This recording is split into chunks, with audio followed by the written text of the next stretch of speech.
अगर आप भी चाहते हैं यमुना म्यूजिक के ऑडियो वीडियो सबसे पहले आप तक पहुंचे, तो हमारे चैनल को सब्सक्राइब करें और साथ ही साथ बेल आइकन को दबाना ना भूलें ताकि सभी वीडियो आप तक पहुंचे। धन्यवाद।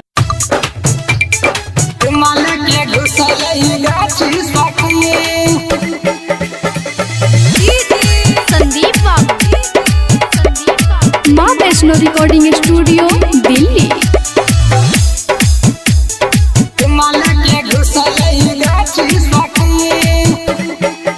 जतेरी है हम करे बजरिया, कहियो मिलल न हमारो नजरिया, जतेरी है हम करे बजरिया, कहियो मिलल न हमारो नजरिया। रोज कर छौड़ा तंगा न छै चल के ई ढंग, रोज कर छौड़ा तंगा न छै चल के ई ढंग। लागे जैते छौड़ा रांची सखी, लगे आला रहलैया बाची सखी, चुमाल के घुसल गाछी सखी, लगे आला रहलैया बाची सखी, चुमाल के घुसल गाछी सखी।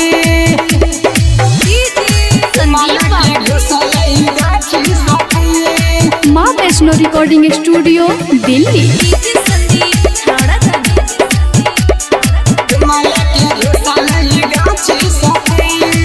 कते दिना से रहे पीछा पड़ल, हमरे फेरा में रहे हो तमरल, नशा में रहे त बहुते त भरल, बात कहै में त लागै छै शरम, बात कहै में त लागै छै शरम।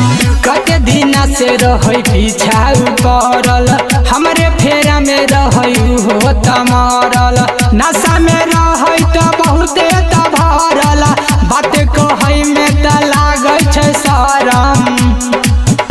मजा लै छै भरपूर कहियो रहै नहि छै दूर, मजा लै छै भरपूर कहियो रहै नहि छै दूर, कहै लव यू बाची सखी, लगे आला रहलैया बाची सखी, चुमाल के घुसल गाछी सखी, लगे आला रहलैया बाची सखी, चुमाल के घुसल गाछी सखी।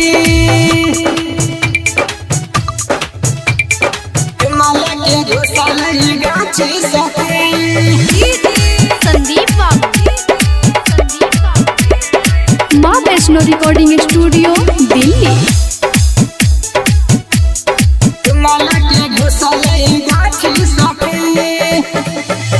राइटर सुशील रहे खुद अकेला, हमारा घुमाबै छै बलिया के मेला, बबलू राजू संगे खेलै छै खेला, भरही के छौरा करै छै झमेला, भरही के छौरा करै छै झमेला।